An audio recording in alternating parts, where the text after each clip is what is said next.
ഈ തിരഞ്ഞെടുപ്പ് കാലത്ത് കേരളത്തിൽ ഏറ്റവും കൂടുതൽ മുഴങ്ങിക്കേട്ട ഒരു ഡയലോഗുണ്ട്. ഇത്തവണ UDF 100 സീറ്റ് തികയ്ക്കും. VD സതീശനും മറ്റ് കോൺഗ്രസ് നേതാക്കളും വല്ലാത്തൊരു ആത്മവിശ്വാസത്തോടെയാണ് ഓരോ വേദിയിലും ഇത് ആവർത്തിക്കുന്നത്. കേരളത്തിലെ സാധാരണക്കാരായ വോട്ടർമാർ പോലും ഒരു നിമിഷം ചിന്തിച്ചു പോയിട്ടുണ്ടാകും, ഇത്ര കൃത്യമായി ഇവർ ഈ 100 സീറ്റിൻ്റെ കണക്ക് എവിടെ നിന്നാണ് കൊണ്ടുവരുന്നതെന്ന്. ചിലർ കരുതിയത് ഇത് വെറുമൊരു തിരഞ്ഞെടുപ്പ് തള്ളാണെന്നാണ്. മറ്റു ചിലർ കരുതി ഇത് അണികൾക്ക് ആവേശം കൊടുക്കാനുള്ള ഒരു നമ്പറാണെന്ന്. എന്നാൽ ഇതിനുമപ്പുറം നമ്മൾ ആരും ചിന്തിക്കാത്ത, കേരള രാഷ്ട്രീയത്തെ അക്ഷരാർത്ഥത്തിൽ ഞെട്ടിക്കുന്ന വമ്പനൊരു അജണ്ട ഈ 100 സീറ്റ് അവകാശവാദത്തിന് പിന്നിലുണ്ട് എന്നാണ് പുതിയ വെളിപ്പെടുത്തൽ. അതെ, പുറത്തു വരുന്നത് കേവലം ആരോപണങ്ങളല്ല, മറിച്ച് കോൺഗ്രസിൻ്റെ മുൻകാല ചരിത്രം അറിയാവുന്ന ഏതൊരാളെയും വിശ്വസിപ്പിക്കുന്ന ചില നഗ്ന സത്യങ്ങളാണ്. കഴിഞ്ഞ ദിവസം റിപ്പോർട്ടർ TV-യിൽ നടന്ന ഒരു പ്രൈം ടൈം ചർച്ചയിലാണ് സകലരെയും ഞെട്ടിച്ചുകൊണ്ട് ഈ വലിയ വെളിപ്പെടുത്തലുണ്ടായത്. ഈ സത്യം തുറന്നടിച്ചത് ഏതെങ്കിലും സാധാരണക്കാരനായ ഒരു രാഷ്ട്രീയ നിരീക്ഷകനല്ല, മറിച്ച് ബിസിനസ് രംഗത്തെയും രാഷ്ട്രീയത്തിലെയും ഉള്ളുകള്ളികൾ കൃത്യമായി അറിയാവുന്ന ഒരു പ്രമുഖ ചാനൽ ഉടമ കൂടിയായ വ്യക്തി തന്നെയാണ് റിപ്പോർട്ടർ ചാനൽ മേധാവി ആൻഡ്രൂ അഗസ്റ്റിൻ. ഒരു ബിസിനസ്സുകാരൻ കൂടിയായ അദ്ദേഹം ഇത്രയും കാര്യങ്ങൾ ആധികാരികമായി പറയണമെങ്കിൽ അതിൻ്റെ പിന്നിൽ അദ്ദേഹത്തിന് കൃത്യമായ മുൻകാല അനുഭവങ്ങൾ കാണാതിരിക്കില്ലല്ലോ. വയനാട്ടിലെ പാവപ്പെട്ട മനുഷ്യരുടെ കണ്ണീരിൻ്റെ പേരിൽ ഫണ്ട് പിരിച്ച് കൊള്ളയടിച്ചവർക്ക് ഇതൊക്കെ വളരെ നിസ്സാരമായ ഒരു കാര്യമായിരിക്കുമെന്ന് അദ്ദേഹം പറയാതെ പറയുകയാണ്. വോട്ടെണ്ണൽ വരുന്നതിന് മുൻപ് തന്നെ എന്തിനാണ് UDF ക്യാമ്പ് ഇത്ര വലിയൊരു പുകമറ സൃഷ്ടിക്കുന്നത്? ഈ മാജിക് നമ്പറിന് പിന്നിലെ യഥാർത്ഥ ലക്ഷ്യം വോട്ടാണോ അതോ മറ്റെന്തെങ്കിലുമാണോ? ആ ചർച്ചയിൽ അദ്ദേഹം പൊളിച്ചടുക്കിയ ആ രഹസ്യം എന്താണ്? കേരളത്തിൽ നടക്കാൻ പോകുന്ന ആ വമ്പൻ നീക്കം എന്താണ്? ഒരു ബിസിനസ്സുകാരൻ്റെ ബുദ്ധിയിൽ നിന്നും അദ്ദേഹം ഡീകോഡ് ചെയ്തെടുത്ത UDF-ൻ്റെ ആ മാസ്റ്റർ പ്ലാൻ എന്താണെന്ന് പുള്ളി തന്നെ പറയുന്നതാണ് അതിൻ്റെ ശരി. പത്തനംതിട്ടയിൽ വരുമ്പോൾ 5 സീറ്റ് തൂത്തുവരുമെന്ന് പറഞ്ഞ് 5 സീറ്റിൻ്റെ കാര്യത്തിനകത്ത് 2 സീറ്റ് അവർ ഉള്ളോടുള്ളി പറയുന്നുള്ളൂ, 3 സീറ്റ് കിട്ടി എന്നാണ് പറയുന്നത്. ഇങ്ങനെ ഞാൻ ഈ നോക്കുമ്പോൾ 100 സീറ്റ് കോൺഗ്രസ്സുകാർ തന്നെ വെറുതെ നമ്മൾ മറ്റേ മലയാളത്തിൽ പറഞ്ഞ തള്ളിയിട്ട് കാര്യമില്ലല്ലോ. ഇലക്ഷൻ കഴിഞ്ഞില്ലേ, ഇനിയെങ്കിലും യാഥാർത്ഥ്യം പറഞ്ഞൂടെ? ഇലക്ഷൻ കഴിഞ്ഞല്ലോ, ഇലക്ഷൻ കഴിഞ്ഞു, ഈ റിസൾട്ട് വരാൻ പോവുകയാണ്, മെയ് 4-ാം തീയതി വരും. ഈ തള്ളി ഇനിയെങ്കിലും നിർത്തിയിട്ട് 100 കിട്ടില്ല. ഞങ്ങളുടെ കണക്ക്, ഒരു മിനിറ്റ് വേണം, ഞങ്ങളുടെ കണക്ക് പ്രകാരം 80, 75, 78 ഒരു യഥാർത്ഥ കണക്ക് പറഞ്ഞൂടെ? ഈ പിന്നെ എന്താണ് വയനാട്ടിൽ ഫണ്ട് കട്ടിയ കണക്കുകൾ പറഞ്ഞിട്ട് കാര്യമില്ലല്ലോ. പറഞ്ഞിട്ട് കാര്യമുണ്ടോ? കണക്ക് ക്ലാരിറ്റിയോടുകൂടി പറഞ്ഞുകൂടെ? ഞങ്ങളുടെ 5 കോടി ഉണ്ടെന്ന് പറഞ്ഞു, ഞങ്ങൾ 5 കോടി 30 ലക്ഷം എന്ന് പറയുന്നു, ആ അക്കൗണ്ടിൽ ഇത്രയുണ്ട്, ഈ അക്കൗണ്ടിൽ ഇത്രയുണ്ട്, മറ്റേ സ്ഥലത്ത് ഇത്ര പൈസ കൊടുത്തു, ആ സ്ഥലം രജിസ്റ്റർ ചെയ്തിട്ടില്ല. ഇത് പറഞ്ഞ പോലെ അല്ലല്ലോ. യഥാർത്ഥ കണക്ക് ഇനിയെങ്കിലും പറഞ്ഞുകൂടെ? ഞങ്ങൾക്ക് ഏകദേശം ഇത്രയേ ഉള്ളൂ. പിന്നെ കോഴിക്കോട് പറയുന്നത് അറിയോ? ക്ലീൻ സ്വീപ്പായിരിക്കുന്ന പറയുന്നത്. ക്ലീൻ സ്വീപ്പാന്ന് പറയുന്നത് എന്താ പറയുക? ഈ കോഴിക്കോട് ജില്ലയിൽ പ്രത്യേക പ്രശ്നം എന്താ? കോഴിക്കോട് ജില്ലയിൽ 13 സീറ്റാണുള്ളത്. 13 സീറ്റിൽ ക്ലീൻ സ്വീപ്പ് പറയുകയാണെങ്കിൽ 13 കിട്ടണ്ടേ? ആ 13 എണ്ണി കാണിക്കുമോ? ഞാൻ പ്രതിപക്ഷ നേതാവിനെ വെല്ലുവിളിക്കാം. ആ 13 സീറ്റിൽ ഞാൻ അങ്ങോട്ട് വേണമെങ്കിൽ പറഞ്ഞുതരാം. ഈ ഇടതുപക്ഷത്തിന് കിട്ടുന്ന സീറ്റ് അങ്ങോട്ട് പറഞ്ഞുതരാം. ക്ലീൻ സ്വീപ്പാന്ന് പറയുന്നത്. പിന്നെ മലപ്പുറം, ശരി, മലപ്പുറം അവർക്ക് ക്ലീൻ സ്വീപ്പാണ്. 14 സീറ്റ് അവരുടെ കയ്യിലുണ്ട്. 16 സീറ്റേ മൊത്തം അവിടെ ഉള്ളൂ. മൊത്തം മലപ്പുറം കിട്ടിയാലും ഈ പറഞ്ഞ 16 സീറ്റല്ലേ കിട്ടുള്ളൂ. അതിൽ കൂടുതൽ കിട്ടുമോ? കിട്ടത്തില്ല. ഞാൻ പറയുന്നത് എറണാകുളത്ത് CPM ഇടതുപക്ഷം പറയുന്നത് എന്താ അറിയോ? 2 സീറ്റ് അവർക്ക് ഉറപ്പാണെന്ന് പറയുന്നുണ്ട്. 2 സീറ്റ് ഉറപ്പാണ്. അത് 4 വരെ പോവാം, ചിലപ്പോൾ 5 വരെയും പോവാം എന്ന് പറയുന്നുണ്ട്. അതൊക്കെയാ കോതമംഗലം, പിന്നെ എറണാകുളം, വൈപ്പിൻ, കൊച്ചി, പിന്നെ കളമശ്ശേരി 5 സീറ്റ് വരെ പോകാമെന്ന് പറയുന്നുണ്ട്. 2 സീറ്റ് അവർ ഉറപ്പിക്കുന്നുണ്ട്. ഞാൻ പറയുന്നത് കോഴിക്കോട് ക്ലീൻ സ്വീപ്പ് പറയാൻ കഴിയത്തില്ല. ഉറപ്പായിട്ടും നിങ്ങൾക്ക് തോന്നുന്നുണ്ടോ തിരുവമ്പാടി തോന്നുന്നുണ്ടോ? ഞാൻ പറഞ്ഞ ക്ലീൻ സ്വീപ്പ് എന്ന് പറഞ്ഞാൽ എങ്ങനെയാ? 100% സീറ്റ് കിട്ടണ്ടേ?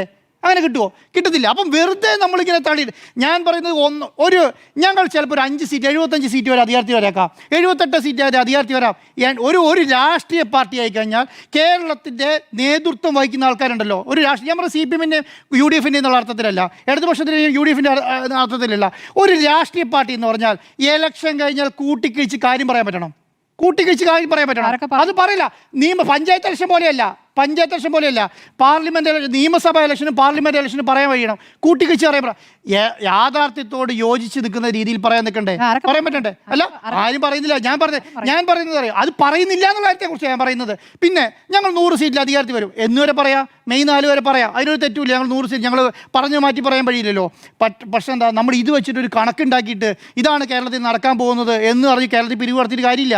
ഞാനൊരു കാര്യം പറയാം, എന്താണ് നടക്കാൻ പോകുന്നത് അറിയാം. കേരളത്തിൽ ഇപ്പോൾ നടക്കാൻ പോകുന്നൊരു കാര്യം പറയാം. ഇപ്പം എല്ലാ സ്ഥാനാർത്ഥികളും, കേരളത്തിലെ പ്രധാനപ്പെട്ട സ്ഥാനാർത്ഥികളെല്ലാം ജയിക്കാൻ സാധ്യതയുള്ള സ്ഥാനാർത്ഥികളുടെ കാര്യമാണ് പറയുന്നത്.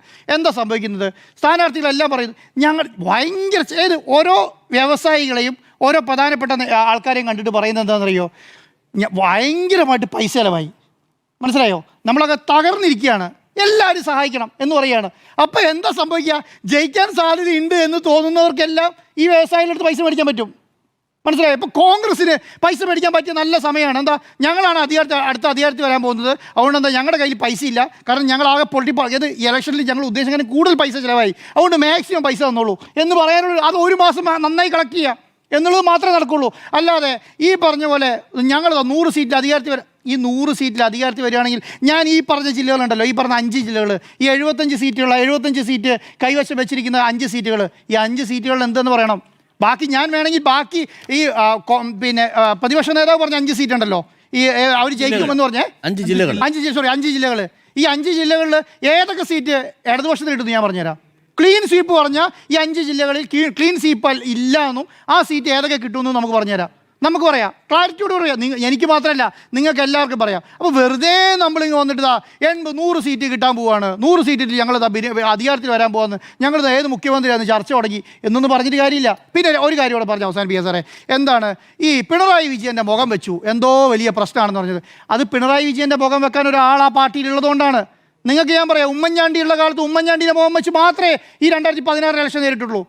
വേറെ ആര്യാ ഒരു നേതാവിനെ വെച്ചിട്ടില്ല. പ്രതിപക്ഷ നേരത്തെ പറയില്ല സ്മൃതി മേഡം, നേരത്തെ പറഞ്ഞ പ്രതിപക്ഷ ഉമ്മൻചാണ്ടിയുടെ പ്രതിപക്ഷ നേതാവ് എന്നുള്ള നിലയ്ക്ക് ഉമ്മൻചാണ്ടിയുടെ മുഖം മാത്രം വെച്ചിട്ടാണ് 2016 ഇലക്ഷൻ നേരിട്ടത്. വേറെ ആരുടെ പേര് പിണറായി വിജയനും ഒരുപോലെ ആണ്. എന്തല്ലാത്ത നിങ്ങൾ വെറുതെ ന്യായീകരണം പറഞ്ഞു കാര്യമല്ലോ. 2011 മുഖ്യമന്ത്രിയായ 2011 മുഖ്യമന്ത്രിയായ ഈ പറഞ്ഞ ഉമ്മൻചാണ്ടിയുടെ അതേ ഫോട്ടോ വെച്ചിട്ടാണ് 2016 ഇലക്ഷൻ നേരിട്ടത്. അങ്ങനെ തന്നെയാണ് കോൺഗ്രസ്. അതുപോലെ തന്നെയാണ് 2016 തുടങ്ങി 21 വരെ മുഖ്യമന്ത്രിയായിരുന്നു. 2021 വരെ മുഖ്യമന്ത്രിയായ പിണറായി വിജയന്റെ മുഖം വെച്ചിട്ടാണ് 2021 നേരിട്ടത്. 2021 തുടങ്ങി 26 വരെ പിണറായി വിജയന്റെ മുഖം വെച്ചിട്ടാണ്. കോവിഡ് സാഹചര്യം ഉണ്ടായിരുന്നു. എന്ത് കോവിഡ് സാഹചര്യം? നിങ്ങളുടെ കാര്യം പറയുമ്പോൾ മാത്രം ഈ പറഞ്ഞ UDFന്റെ കാര്യം മാത്രം പറയുമ്പോൾ അയ്യോ മുഖം പിണറായി വിജയന്റെ മാത്രം ഒന്നുമില്ല. കോൺഗ്രസ് ചെയ്യുന്ന പണി എന്താ? ഞാൻ ഒരു കാര്യം ഒറ്റ കാര്യം പറഞ്ഞ അവസാനിപ്പിക്കാം സാറേ. ഞാൻ നേരത്തെ പറഞ്ഞു തന്നെയാണ്, കേരളത്തിൽ 2016 ഇലക്ഷനിൽ നിങ്ങൾ കേരളത്തിൽ ഹോർഡിംഗ് വെച്ചതിന്റെ ലിസ്റ്റ് സർക്കാർ പുറത്തു വിടട്ടെ. 2010 അന്ന് ഈ പറഞ്ഞ ഇടതുപക്ഷം ഭരണത്തിലില്ല. അന്ന് LDF വരും എല്ലാം ശരിയാവും എന്ന് പറഞ്ഞ ബോർഡ് വെച്ചത് അന്നത്തെ സർക്കാർ വെച്ചതിനേക്കാളും കൂടുതലാണ്. സമയം പിടിക്കും. അല്ല, ഇത് കാര്യത്തോടെ പിന്നെ ഒരു മിനിറ്റ് എപ്പോഴും ന്യായീകരിച്ചിരുന്ന കുറെ പേർക്കെങ്കിലും നേരം വെളുത്തില്ല. ഒരു നേരം വെളുത്തില്ല. പിന്നെ ഒരു മിനിറ്റ്, ഒരു നേരം വെളുത്തിട്ടില്ല. ഒരു കാര്യം, ഒരു നേരം വെളുത്തില്ല മേഡം, ഒരു നേരം വെളുത്തില്ല. 2020 ഞാൻ പറയുന്നത് ഇന്ന് പിന്നെ ഞാൻ ഇന്ന് ഓൾമോസ്റ്റ് എല്ലാ നേതാക്കന്മാരുടെയും ബൈറ്റ് റിപ്പോർട്ട് TV ടെലികാസ്റ്റ് ചെയ്തല്ലോ. അതിൻ്റെ അത് ചാണ്ടി ഉമ്മനോട് ചോദിക്കുന്നുണ്ട് എത്ര സീറ്റ് കിട്ടും എന്നുള്ളത്. ഒറ്റ വാക്കിയുള്ളൂ, ജയിക്കും, ഞങ്ങൾ അധികാരത്തിൽ വരും. ഒരു ശൈലിയില്ല.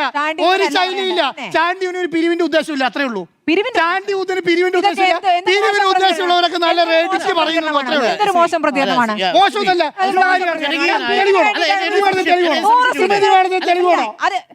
താങ്കളെ പോലുള്ള എന്നെ പോലുള്ള വ്യവസായികളല്ല, എന്നെ പോലുള്ള വ്യവസായികളല്ല.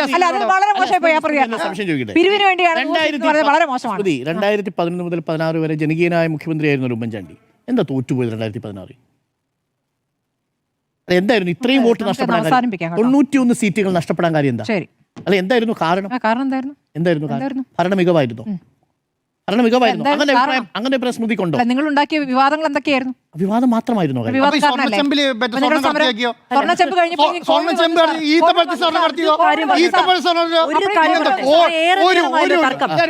ഏറെ നേരമായല്ലോ തർക്കം. ഒരു കാര്യം പറയട്ടെ, കേരള ചരിത്രത്തിൽ തുടർഭരണം എന്ന് പറയുന്നത് 2 തവണയെ സംഭവിച്ചിട്ടുള്ളൂ. ഒരു തവണയാണ് 5 വർഷം പൂർത്തിയായി ഇത് തുടർഭരണം ഉണ്ടായത്.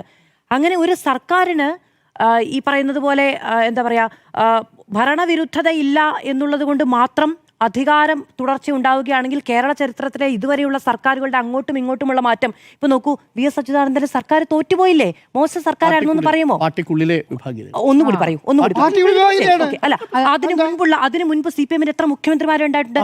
ഇവരൊക്കെ ഭരണവിരുദ്ധത കൊണ്ടാണോ തോറ്റത്? അതാണ് അതായത് സർക്കാരുകൾ അങ്ങോട്ടും ഇങ്ങോട്ടും മാറിയ രാഷ്ട്രീയ ചരിത്രമുള്ള കേരളത്തിൽ ഇരുന്നു കൊണ്ട് ഭരണവിരുദ്ധത മാത്രമാണ് ഈ രാഷ്ട്രീയ മാറ്റത്തിന് കാരണം എന്ന് പറയുകയാണെങ്കിൽ ശരി. അല്ല, അത് തന്നെയാണ് എന്റെ ഭരണവിരുദ്ധ എന്നല്ല ഞാൻ പറഞ്ഞത്. മാറുന്നുണ്ടെങ്കിൽ അത് സമുദായ സമവാക്യങ്ങളിലെ അപ്പൊ മാറ്റമാണ്. എന്തുകൊണ്ടാണ് തോറ്റുപോയത് എന്ന് ചോദിക്കരുത്, കാരണം എല്ലാ സർക്കാരുകളും തോറ്റിട്ടുണ്ട്. അതാണ്. അപ്പോ ഭരണവിരുദ്ധ വികാരം അലയിടിച്ചു എന്ന മട്ടിൽ നടത്തിയ പ്രചണ്ഡ ഭരണത്തിൽ വസ്തുത ഇല്ലെന്നേ ഞാൻ പറഞ്ഞുള്ളൂ. പകരം മറ്റു ഘടകങ്ങൾ. ഒരു കാര്യം ഉറപ്പാണ് സാറേ, എന്താണ് ഈ ന്യൂനപക്ഷ കൺസോൾട്ടേഷന് വേണ്ടിയിട്ട് നല്ല ശ്രമം നടത്തിയിട്ടുണ്ടെന്ന് കാര്യത്തിൽ ഒരു ന്യൂനപക്ഷ കൺസോൾട്ടേഷൻ അതില്ല എന്ന് വിളിച്ചു പറയാൻ വേണ്ടി ഒരു ന്യായം ന്യൂനപക്ഷങ്ങൾക്ക് അരക്ഷിതാവസ്ഥ കേരളം BJP ആണല്ലോ ഭരിക്കുന്നത്. അല്ല, കേരളം BJP ആണല്ലോ. കാര്യമില്ല, അതിന് പ്രത്യേകിച്ച് സംശയം നമുക്ക് അവസാനം ഒരൊറ്റ കാര്യം, ഒരു പ്രതികരണത്തിലൂടെ സംസ്ഥാനത്തെ മുഴുവൻ ന്യൂനപക്ഷവും അരക്ഷിതാവസ്ഥയിലായി. ആ പ്രതികരണത്തോട് ഭരണകൂടം എങ്ങനെ പ്രതികരിക്കുന്നു എന്നുള്ളത് വളരെ പ്രധാനമാണ്. പി. എസ്. സുനിൽ, ആ പ്രതികരണത്തെ വളരെ ചെറുതായി കാണുക. ആ പ്രതികരണം നടത്തിയ പൊന്നാടെ അണിയിക്കുകയും ചെയ്താൽ പൗരത്വ നിയമ ഭേദഗതി കൊണ്ടുവന്നപ്പോൾ അതിനെതിരെ ഏറ്റവും ശക്തമായി കേരളത്തിൽ മാത്രമല്ല ഡൽഹിയിലും മറ്റ് സ്ഥലങ്ങളിലുമൊക്കെ ശക്തമായ പ്രതിഷേധം നടത്തിയിട്ടുള്ള അല്ലെങ്കിൽ പൗരത്വ നിയമത്തിനെതിരെ എപ്പോൾ നിലപാട് മാറ്റി? എന്താ അങ്ങ് പറയണം കേൾക്കണില്ലേ? അതിനുശേഷം നിലപാട് മാറ്റി എന്താണെന്നല്ലേ ഞാൻ ചോദിച്ചു. പൗരത്വത്തിൽ നിലപാട് മാറ്റിയതാണോ അതിനർത്ഥം? ന്യൂനപക്ഷവുമായി ബന്ധപ്പെട്ടെടുത്ത സമീപനത്തിൽ നിലപാട് മാറ്റി. ന്യൂനപക്ഷ വർഗീയത എന്നാണ് ആവർത്തിച്ച് പറയുന്നത്. ഭൂരിപക്ഷ വർഗീയതയുമായി ബന്ധപ്പെട്ട പ്രതികരണങ്ങളെക്കാൾ ഇവിടെ ന്യൂനപക്ഷ വർഗീയത എന്ന് പറയാ. സമരത്തിൽ പങ്കെടുത്തവരുടെ വേഷം നോക്കി പറയുക. ഇവിടെ സജി ചെറിയാൻ നടത്തിയ പ്രതികരണം നമ്മുടെ മുന്നിലുണ്ട്. വെള്ളാപ്പള്ളി നടേശന്റെ പൊന്നാട സമീപനം നമ്മുടെ മുന്നിലുണ്ട്. ഇവിടെ ന്യൂനപക്ഷ വർഗീയതയുണ്ടെന്ന ഒരു കള്ള പ്രതീതി സൃഷ്ടി, അങ്ങനെ പറഞ്ഞ പ്രതീതി സൃഷ്ടിക്കൽ ഇവിടെ നന്നായി നടന്നിട്ടുണ്ടെന്നേ. അപ്പോൾ ഒരു ഏകീകരണം ഉണ്ടാകും. ആ ഏകീകരണം വോട്ടാവുകയും ചെയ്യും, അത് പ്രതിഫലിക്കുകയും ചെയ്യും, അത് 90 കടക്കുകയും ചെയ്യും. ശരി. അല്ല, പൗരത്വ നിയമ ഭേദഗതിയിൽ മാറ്റം ഉണ്ടായിട്ടില്ലല്ലോ ഇടതുപക്ഷ സർക്കാരിന്. നേറ്റിവിറ്റി സർട്ടിഫിക്കറ്റ് ഒക്കെ നമ്മുടെ നാട്ടിൽ നേറ്റിവിറ്റി സർട്ടിഫിക്കറ്റ് ഓരോ ഉടായ്പ് ഇതാണ്. എന്താ പറയാ.